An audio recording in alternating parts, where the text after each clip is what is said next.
Juan capítulo 5, versículos del 17 al 30. Es el evangelio que la iglesia nos propone en este miércoles de la cuarta semana del tiempo de Cuaresma, ya muy cerca la Semana Mayor, la Semana Santa, donde vamos a celebrar la pasión, la muerte y la resurrección de nuestro Señor Jesucristo actualizada en nuestra vida aquí y ahora. El versículo 17 dice así: en aquel tiempo Jesús dijo a los judíos: mi Padre sigue actuando y yo también actúo. Cuando Jesús habla aquí en estas palabras, en el Evangelio de San Juan, los judíos, no se refiere al pueblo judío en general, sino a las autoridades judías que se oponían a la misión de Jesús. Hemos venido diciendo que el evangelista San Juan pretende mostrar la identidad y la misión de Jesús. Pues bueno, en este tercer signo, cuando Jesús sana a un paralítico, Jesús está revelando algo mucho más profundo que un mero milagro, que un mero accionar. Jesús quiere revelar profundamente cuál es su identidad. Jesús está declarando, presentando como el Hijo de Dios. Y por eso tiene sentido las palabras al Jesús decir: mi Padre sigue actuando y yo también actúo. Con estas palabras Jesús está revelando su identidad. ¿Quién es Jesús? Jesús es el Hijo de Dios. Inmediatamente cuando escuchan estas palabras, las autoridades judías se oponen y se escandalizan porque nadie se ha atrevido a llamar a Dios Padre. Y ellos deciden entonces dar muerte a Jesús, porque además de no cumplir el sábado, que Dios lo había dado como un día de reposo, ellos ven en Jesús a un blasfemo porque se tiene por igual a Dios. Lo que pasa es que las autoridades religiosas y civiles judías habían olvidado la esencia del sábado, que es el amor. Un padre y una madre, aunque tenga una prohibición de hacer ciertas cosas, si ve que su hijo está en peligro, es capaz de dar la vida por su hijo.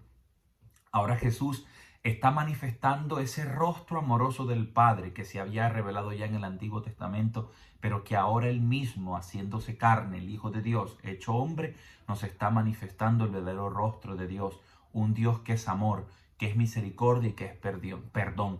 Y al sanar a este enfermo, a este paralítico, lo que Jesús está manifestando es que él ha recibido el mismo poder del Padre para devolver la salud a un enfermo, para restaurar la vida que antes un hombre había perdido, como lo hemos visto en este evangelio, porque este hombre paralítico allí, a la orilla de esa piscina de Bethesda, Bethsaida, que significa casa de la misericordia, no tenía vida porque no podía relacionarse. Cuando nosotros estamos aislados y no nos relacionamos con los demás, con la naturaleza, con Dios mismo, nuestra vida se va perdiendo.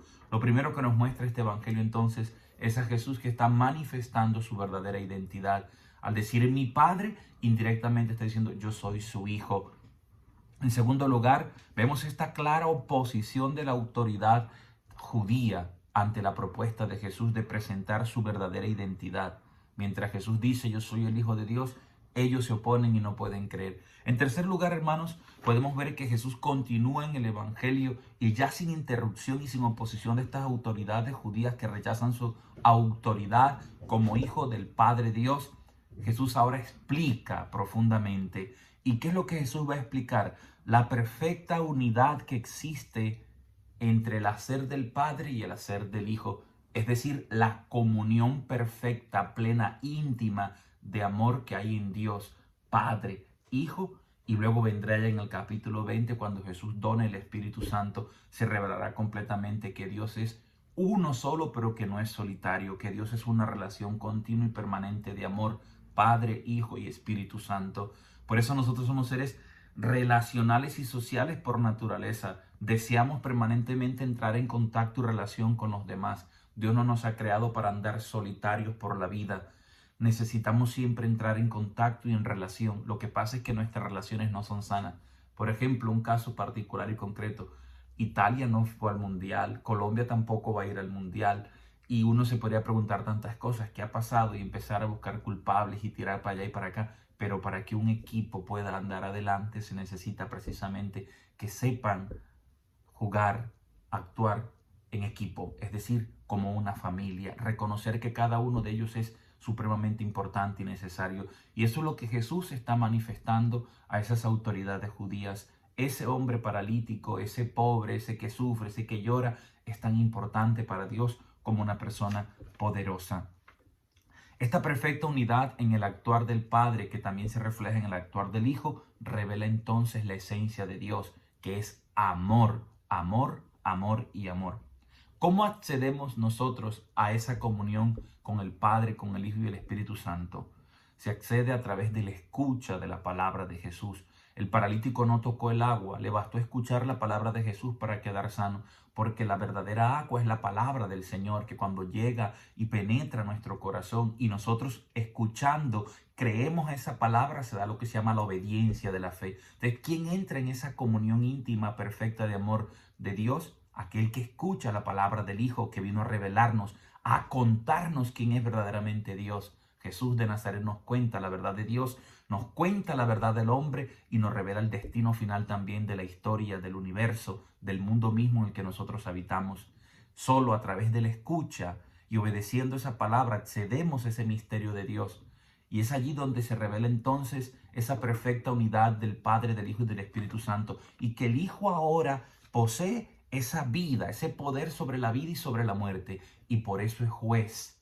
Él es el juez supremo que vendrá un día con poder y gloria a juzgar a vivos y muertos. Dice Jesús, llegará el día en que los muertos escucharán mi voz. Y ya llegó ese día. ¿Quiénes? Los que antes estábamos muertos espiritualmente y un día escuchamos la voz de Jesús y nuestra vida cambió de una vez y para siempre. Después de esta muerte biológica, cuando venga entonces la resurrección, unos resucitarán para vida eterna y otros para condenación eterna. No porque Dios quiera condenar al ser humano, porque Dios es un Padre bueno que desea siempre la salvación de sus hijos. Tanto así que la primera lectura de hoy dice, si acaso una madre podrá olvidar a su hijo, pues aunque una madre olvide a sus hijos, yo jamás me olvidaré. Yo siempre estaré contigo, Israel. Por eso el Salmo de hoy dice, el Señor es compasivo y es misericordioso. Jesús lo que quiere manifestar es este amor, esta bondad y esta compasión sin límite de Dios por cada uno de nosotros.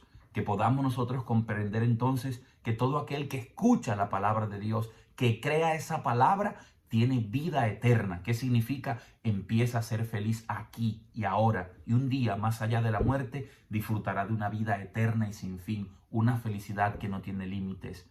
Hermanos, invoquemos al Señor y no perdamos la esperanza, aunque hayan muchas enfermedades, aunque hayan vientos de guerra, aunque hayan dificultades y problemas a nivel personal, económico, social, no perdamos la esperanza. No dejemos de escuchar la palabra de Jesús, no dejemos de creer en el poder sanador de transformarlo todo, porque Él un día nos dará un premio eterno y para siempre, donde ya no habrá más maldad, no habrá más tristeza ni llanto, sino que todo será alegría y júbilo. Eso es lo que vamos a conmemorar ahora en la Semana Mayor, en la Semana Santa, que ya está cerca.